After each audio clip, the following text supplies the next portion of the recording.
الشیطان الرجیم بسم اللہ الرحمن الرحیم الحمدللہ رب العالمین والصلاۃ والسلام علی خاتم النبیین اللہم صلی علی محمد وعلی آل محمد کما صلیت علی ابراہیم وعلی آل ابراہیم انک حمید مجید اللہم بارک علی محمد وعلی آل محمد کما بارکت علی ابراہیم وعلی آل ابراہیم انک حمید مجید رب اشرح لی صدری ویسر لی امری واحلل عقدۃ من لسانی یفقہوا قولی۔ سورہ لہب، سرخ و سفید رنگت والا، ہم جس کا چہرہ ہو نا، جس کو ہم کہتے ہیں کہ کیا خون چھلکن ڈیا دشوں، کیسے خون جو ہے وہ ڈھلک رہا ہے اس کے گالوں سے، اس کو جو ہے وہ سرخ و سفید رنگت والا کہ جو بالکل لال سوا ہو، ایسے جیسے کہ آگ شعلے مار رہی ہو، جیسے شعلے مارتا ہوا ہو۔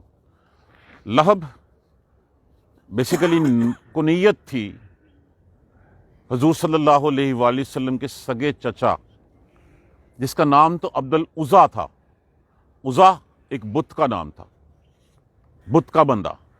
اللہ سبحانہ تعالیٰ نے جو ہے وہ اس بت کا نام بھی قرآن پاک میں لینا پسند نہیں کیا۔ اس کی کنیت جو ہے وہ یہ واحد کنیت ہے جو قرآن پاک میں کسی کا نام کے طور پہ جو ہے وہ استعمال ہوئی ہے، اس کے علاوہ قرآن پاک میں ایسی کوئی مثال نہیں ملتی۔ تو یہ عبد العزیٰ لہب، لہب ویسے تو ایک شخص کا نام ہے، لیکن یہ ایک کریکٹر ہے، ایک کردار ہے۔ یہ وہ کردار ہے جو اپنے تکبر میں اپنے آباء و اجداد کے دین کو چھوڑنے کی بجائے جو حق کا داعی ہوتا ہے، جو کچھ ہو سکتا ہے اس سے ہو سکتا ہے اس کی مخالفت میں وہ کرتا ہے، جو اذیت وہ دے سکتا ہے وہ دینا چاہتا ہے، جو اس کے بس میں ہوتی ہے وہ دیتا ہے۔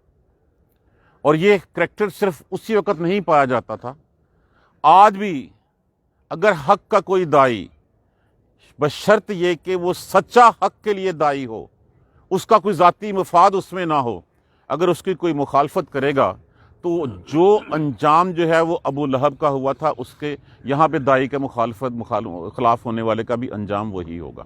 کیوں؟ اللہ سبحانہ تعالیٰ جو ہے وہ اپنے سچے داعیوں، رسول اللہ صلی اللہ علیہ وسلم کو تو آپ اللہ سبحانہ تعالیٰ نے نبی مبعوث کیا تھا، تو جو اللہ کی راہ کو سچا بتانے والا ہوگا، اللہ اس کی مدد کرے گا اور اس کے دشمنوں کو جو ہے وہ تہوالا کر دے گا۔ سگے چچا تھے، دیوار سانجی تھی، جی بھر کے دشمنی جو ہے وہ کوٹ کوٹ کر بھری ہوئی تھی رسول اللہ صلی اللہ علیہ وآلہ وسلم۔ دیکھیں جس وقت اللہ سبحانہ تعالیٰ نے یہ آیت نازل کی، وانظر عشیرتک عشیرت الاقربین، اپنے رشتہ داروں کو خبردار کر دیں۔ پیغام کہاں پہ ہوتا ہے؟ اپنے گھر والوں سے شروع ہوتا ہے، تو بلائیں ان سب کو، وَاخْفِضْ جَنَاحَكَ لِمَنِ اتَّبَعَكَ مِنَ الْمُؤْمِنِينَ، اور آپ نرمی سے پیش آئیں اور اپنے کندھے جو آپ پر ایمان لیں ان کے لیے جو ہے وہ نرم ہو جائیں، کندھے جھکا دیں ان کے لیے۔ فَإِنْ عَصَوْكَ، اگر وہ آپ کی نافرمانی کریں، فَقُلْ إِنِّي بَرِيٌّ مِّمَّا تَعْمَلُونَ، تو پھر ان کو کہہ دو کہ بھائی میرا تھوڑا کوئی تعلق نہیں، میں تم سے جو ہے وہ بری ہوں۔ وَتَوَكَّلْ عَلَى الْعَزِيزِ الرَّحِيمِ، اور اللہ غالب حکمت رحم کرنے والے پر ہی بھروسہ کیجیے گا، ان لڑکوں کو بنا کر کے۔ تو جب یہ ہوا تو پہلی دفعہ آپ صلی اللہ علیہ وسلم نے اپنے رشتہ داروں کو بلایا، کوئی 45 لوگ جو ہے وہ اکٹھے ہوئے، آپ صلی اللہ علیہ وآلہ وسلم نے اللہ کا پیغام دیا۔ تو ابو لہب کہنے لگا، بھتیجے اگر تیری ان باتوں کو مان لیں، ہم اپنے آباء و اجداد کے دین کو چھوڑ دیں، تو ہم تو سارے عرب کا مقابلہ نہیں کر سکتے۔ خاصی اس نے جو ہے وہ آگے سے باتیں سنائیں، لوگ اٹھ کے چلے گئے، آپ صلی اللہ علیہ وآلہ وسلم خاموش رہ گئے۔ اسی طرح کچھ عرصے بعد پھر ایسی دعوت دی، دوبارہ آپ نے تبلیغ فرمائی، تو باقی لوگ تو نہیں مانے، لیکن ابو طالب نے جو ہے وہ حضرت ابو طالب نے آپ کا ساتھ دینے کا وعدہ کر لیا، لیکن ساتھ یہ کہا کہ میں اپنے آباء و اجداد کا دین نہیں چھوڑوں گا، لیکن تیرے ساتھ کھڑا رہوں گا۔ اس کے بعد آپ صلی اللہ علیہ وآلہ وسلم نے کوہ صفا پہ چڑھ کے یا صباحا یا صباحا، یا صباحا کی آواز اس وقت لگائی جاتی تھی جس وقت کسی حملے کی خبر دینی ہوتی تھی۔ نارملی حملہ جو ہے وہ صبح کے اوقات میں ہوتا تھا، تو آپ صلی اللہ علیہ وآلہ وسلم نے یا صباحا کہہ کے اے بنو فلاں اے بنو فلاں اے بنو فلاں، سارے دوڑے ہوئے چل پڑے اس طرف۔ جب سارے آ گئے تو آپ صلی اللہ علیہ وسلم نے فرمایا، اگر میں تمہیں کہوں کہ اس پہاڑ کے پیچھے ایک لشکر ہے جو تمہارے اوپر حملہ کرنا چاہتا ہے، انہوں نے کہا ہاں ہاں بالکل، آپ کی طرف سے ہم نے کبھی جھوٹ تو سنا ہی نہیں، ہمیں اندیشہ ہی نہیں ہے کہ آپ کی غلط خبر دیں گے۔ تو فرمایا کہ میں تمہیں اس سے بھی بڑی مصیبت کی خبر دیتا ہوں، مشکل کی خبر دیتا ہوں، یہ بت جن کو تم پوجتے ہو یہ تمہیں اللہ کے عذاب سے بچا نہیں سکیں گے، یہ تمہیں جہنم سے جو ہے وہ چھٹکارا نہیں دلوا سکیں گے، ایک اللہ کی طرف آ جاؤ۔ اللہ کی وحدانیت کا پیغام دیا۔ اس وقت ابو لہب نے کہا معاذ اللہ ثم معاذ اللہ، ہلاکت ہو بتیجے تم پر، اس لیے ہمیں جمع کیا اس نے۔ یہاں پر یہ پھر سورت مبارکہ جو ہے وہ یہ اتری۔ اس کی بیوی ام عروہ، ام جمیل نام تھا، عروہ اس کی کنیت تھی، یا عروہ نام تھا، ام جمیل کی کنیت تھی۔ ابو سفیان کی بہن تھی، بہنگی تھی، اور رسول اللہ صلی اللہ علیہ وسلم کی دشمنی اس میں بھی کوٹ کوٹ کر بری ہوئی تھی۔ کون سی ایسی حرکت تھی جو اس نے آپ صلی اللہ علیہ وسلم کی مخالفت میں نہیں کی؟ لکڑیاں راستے میں ڈال دیتی، کیونکہ صبح آپ صلی اللہ علیہ وآلہ وسلم جب بیت اللہ کی طرف تشریف لے جاتے تاکہ آپ کے پاؤں مبارک زخمی ہوں، آپ کے بال بچے جو وہ کانٹے بکھرے ہوئے ہوں گے تو بال بچے زخمی ہوں گے اس میں سے۔ دیوار سانجی تھی، اوپر سے جو ہے وہ خاک ڈال دی ہنڈیا میں۔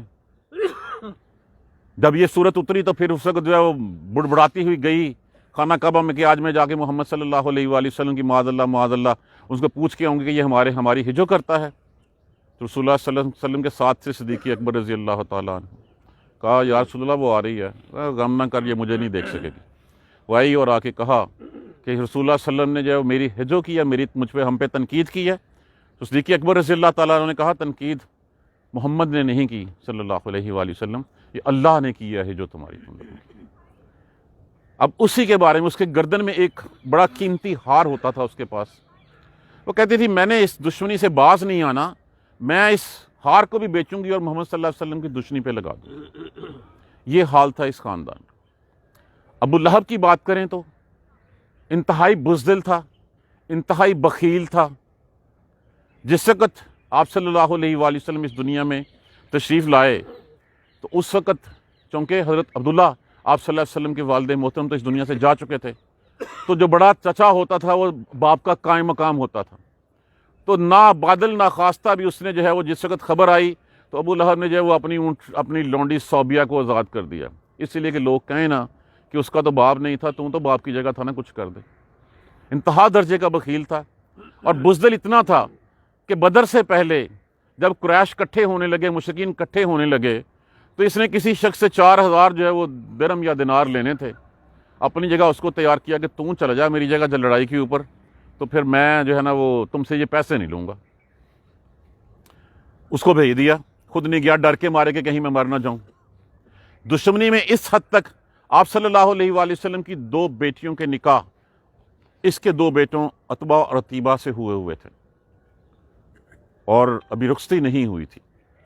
اس نے رسول اللہ صلی اللہ علیہ وسلم کے نبوت ملنے کے بعد کہا کہ اپنے بیٹوں سے کہ میں تم میرا مرے کا منہ نہ دیکھو، میرے سے کوئی تعلق واسطہ نہیں اگر تم لوگوں نے طلاق نہ دی تو۔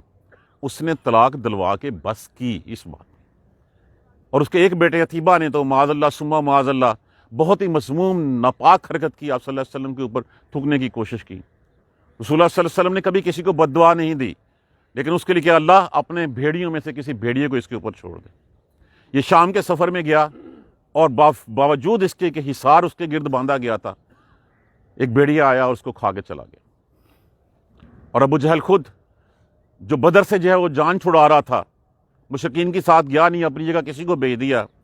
بدر کے 7 دن کے بعد، واقعہ بدر کے 7 دن کے بعد اس کو ایک گٹھلی، ایک دانہ نکلا، چھوت کی بیماری، اور پھر چھوت کی بیماری جب ہوئی تو وہی بچوں نے اور وہی گھر والوں نے اس کو جو ہے وہ گھر کے ایک کونے میں جو ہے وہ ڈال دیا، کسی نے پوچھا نہیں۔ 2-4 دن بعد مر گیا، کسی نے اس کی لاش کی طرف توجہ نہیں دی۔ جب اس لاش میں سے بدبو آنے لگی، لوگوں نے اس کے بچوں کو غیرت دلوائی، اس کے لڑکوں کو، کہ تمہارا باپ مر گیا، اس کو کہیں جو ہے وہ دبا ہی دو۔ پھر بھی انہوں نے وہ جو جن بچوں کے اوپر بڑا مان تھا اس کو، ان بچوں نے خود ہاتھ نہیں لگوایا، کچھ حبشیوں کو بلایا، جس طرح ہمارے ہاں جو ہے وہ کسی نان مسلم کو بلا کے جو ہے وہ صفائی کروا لی جاتی ہے، حبشیوں کو بلوایا پیسے دے کے، انہوں نے بھی ہاتھ نہیں لگایا کہ یہ بیماری ہمیں نہ چمٹ جائے. لکڑیوں کے ٹھوکے دے کے جو ہے وہ ایک گڑھا کھودا اور لکڑیوں سے گھسیٹتے ہوئے اس کو اس میں پھینکا اور اس کے اوپر پتھر ڈال دیا. یہ تھا انجام اس کا. یہ تو تھا دنیا کا عذاب. اسی بارے میں کہا گیا نا, یہ تو تھا دنیا کا عذاب. ان والا عذاب الآخرہ اکبر, وہ اس سے زیادہ بڑا عذاب ہوگا جو اس کو آخرت میں ملے گا. لو کانوا یعلمون, کاش کہ وہ جان لیتے اس بات کہ جو جھٹلاتا ہے دنیا کے تو ایک جگہ پہ عذاب ہیں, آخرت کے جو ہے وہ اس سے زیادہ جو ہے وہ بڑے عذاب ہوں گے. یہ پس منظر رکھیے ذہن میں. اس کے بعد اس سورہ مبارکہ کی طرف آ جائیے. تبت یدا, اچھا مکی صورت ہے بالاتفاق, اس میں کوئی دوسری آرا نہیں ہے. 5 آیات ہیں, اس میں 30 کلمات ہیں اور 70 حروف ہیں اور ایک رکوع ہے اس سورہ مبارکہ کا. تبت یدا, تبا تے بے, جس کا معنی ہوتا ہے برباد ہونا, ہلاک ہونا, مر جانا, ہلاکت ہو, بربادی ہو, ٹوٹیں. لیکن یہاں پہ دیکھیے, یہاں پہ جو ہے وہ ایک بددعائیہ کلمات ہیں. جس طرح ہم کہتے ہیں نا, اس کا مطلب فزیکلی ہاتھ ٹوٹنا نہیں. یدا, تبت یدا, ٹوٹیں ہاتھ. اب اس کا مطلب یہ نہیں کہ ٹاٹے, یہ ہمارے ہاں جیسے بددعا دی جاتے نا, تیرے ہاتھ ٹوٹ جان, تیرے ساتھ یہ ہو جائے, تو یہاں پہ یہ بددعا ہے. تبت یدا, ٹوٹے ہاتھ. یدا لفظ بیسیکلی یہ یدان ہے, لیکن نون جو ہے وہ اضافت کی وجہ سے جو ہے وہ حذف ہو گیا. الف جو ہے وہ تسنیہ کی علامت ہے. ٹوٹیں ہاتھ مطلب دونوں ہاتھ. ٹوٹیں ہاتھ ابو لہب کے, و تب, یہ تو تھی بددعا پہلی. دوسرا بھی تب بھی لفظ ہے, یہ خبر ہے, اور وہ ہلاک ہوا اور وہ برباد ہوا. ٹوٹے ہاتھ ابو لہب کی اور وہ برباد ہو, ہلاک ہوا. ما اغنا, ما یہاں پہ نافیہ کے طور پہ استعمال ہوا. اغنا کام آیا, غنی کیا. اغنا اس نے غنی کیا, انہو اس کو, مالہو مال نے اس کے. وہ کہا کرتا تھا کہ اگر محمد کا دین صلی اللہ علیہ وآلہ وسلم سچا بھی ہے تو مال بہت ہے, میں یہ مال دے کے نا اس وقت وہاں پہ چھوٹ جاؤں گا. کمائی لوگ انسان کی کیا ہوتی ہے, اس کی اولاد ہوتی ہے یا اس کا مال ہوتا ہے. تو کہتا تھا اولاد میری یہاں پہ میرے لیے بہت ہے, وہاں پہ میرے پاس جو مال ہے نا میرا, میں وہاں مال شال دے کے جو ہے وہ چھوٹ جاؤں گا وہاں پہ. نہیں کام آیا, انہو اس کے, مالہو مال, ہو جو ہے وہ آگے ضمیر لگی ہوئی ہے, مال اس کا, وما کسب اور جو کمائی کی اس نے, جو اس نے کمائی کی تھی. جب اس کے اوپر جو ہے وہ تعاون کی گلٹی نکلی تو اس کے بعد سے اس کے اپنے بچوں نے بھی اس کے پاس جانا چھوڑ دیا. اسی قسم پرسی کی حالت میں, بے بسی کی حالت میں وہ مر گیا. اس کی لاش کو بھی ہاتھ لگانے کو تیار نہیں ہوئے. یہ جو پیشن گوئی کی تھی وہ پیشن گوئی جو ہے وہ پوری ہوئی. یہ بددعائیہ کلمات تھے اور یہ پیشن گوئی تھی. تبت یدا, ٹوٹے ہاتھ ابو لہب کے اور وہ ہلاک ہو. ما اغنا عنہ مالہ وما کسب, نہیں کام آیا اس کے مال اس کا اور نہ اس کی کمائی. جو اس کی مال تھا, اولاد کو تھی جو مال تھا, کوئی کام نہیں آیا اس کے. یہ تو تھا دنیا میں اس کا. ولا عذاب الآخرۃ اکبر, اور آخرت کا عذاب زیادہ بڑا ہے. لو کانوا یعلمون, کاش وہ جانتے. یہ بتایا گیا اس آیت کریمہ میں. سیصلا, اس لفظ کو کھول لیں ہم. سین مضارع سے پہلے سین کا استعمال ہمیشہ مستقبل قریب کی نشاندہی کرتا ہے. یا علامات مضارع کے طور پہ استعمال ہوا. صلا کا مطلب ہوتا ہے داخل ہونا, ڈالا جانا. ان قریب وہ ڈالا جائے گا, وہ داخل ہوگا, وہ پھینکا جائے گا, نارن آگ میں. ذاتہ کا معنی ہوتا ہے والی, لہب شعلے مارتی ہوئی آگ میں. ان قریب اس وہ شعلے مارتی ہوئی آگ میں جو ہے وہ ڈالا جائے گا. یہ تو وہ غیب کے علم ہے نا جو ہمارے لیے غیب ہے, اللہ کے لیے تو ظاہر ہے. تو یہ اللہ سبحانہ تعالیٰ نے جب کہہ دیا تو پھر بات اس کے اوپر کوئی سیکنڈ تھاٹ تو ہو نہیں سکتی کہ وہ نہ تو اس کے دنیا میں کچھ کام آیا, اور جو آخرت کا عذاب ہے وہ بڑا ہے. وہ بڑا عذاب کیا ہے اس کے لیے؟ سیصلا نارن, ان قریب وہ ڈالا جائے گا, پھینکا جائے گا آگ میں, ذات لہب, جو شعلے مار رہی ہوگی, جس کے شعلے بہت بڑے بڑے بلند ہوں گے. یہ تو انجام ہو گیا اس کا. اس کے بعد وہ امراتہ, امرات کہتے ہیں عورت کو, بیوی کو. ہو نساء اس کی جمع ہوتی ہے, عورت امرات, اور نساء جمع ہوتی ہے، ہو ضمیر لگی ہے، اور عورت اس کی، بیوی اس کی، حمالۃ الحطب، حملہ اٹھانا۔ اب ایک تو اس سے مراد یہ لی جاتے ہے کہ وہ جو کانٹے اٹھاتی تھی اور کاردار جھاڑیاں لا کے راستے میں پھینکتی تھی، اس سے مراد لیا گیا۔ دوسرا اس کا معنی حمالہ کا معنی جو ہے وہ چغلیاں کھانا بھی کیا ہوا ہے، کہ محمد صلی اللہ علیہ وآلہ وسلم کے مقابلے میں جتنی چغلیاں اس سے ہو سکتی تھی وہ کرتی تھی، جتنی وہ اپنی طرف سے جو ہے وہ سو کال برائیاں کر سکتی تھی وہ کیا کرتی تھی۔ حطب، حطب کہتے ہیں ایندھن کو، جو آگ کا ایندھن ہوتا ہے اس کو ایندھن کہتے ہیں۔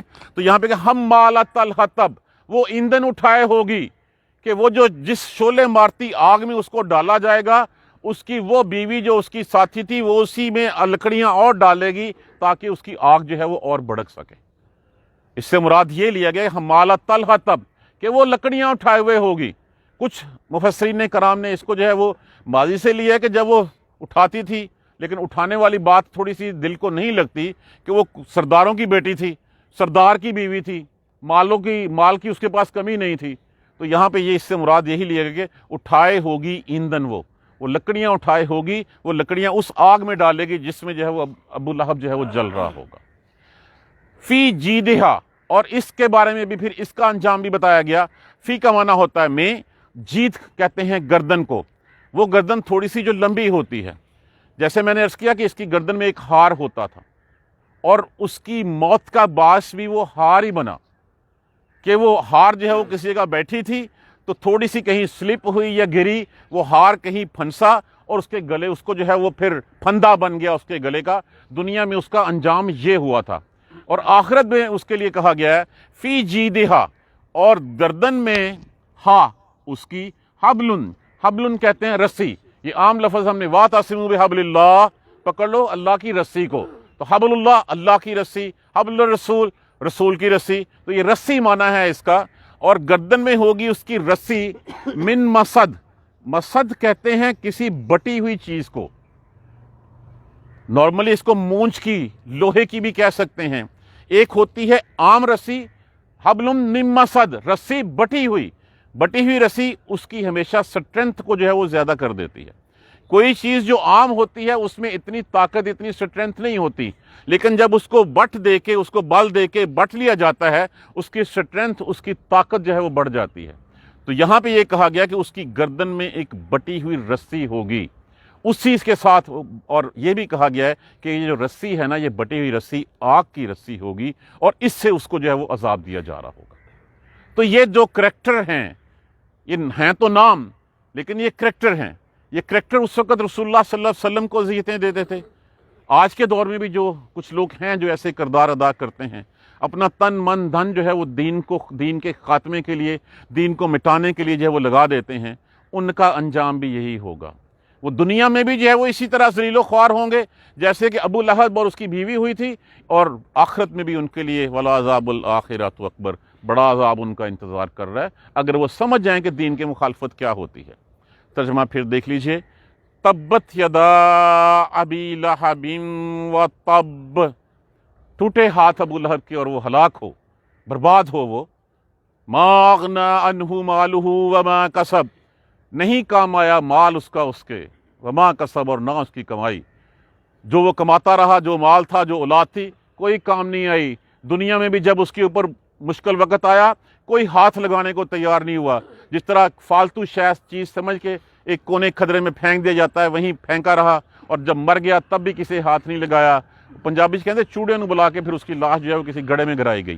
ما اغنی عنہ مالہ وما کسب، یہ تو تھا دنیا میں اس کا انجام۔ سیصلی نارا ذات لہب، اور ان قریب وہ شعلے مارتی ہوئی آگ میں جو ہے وہ ڈالا جائے گا۔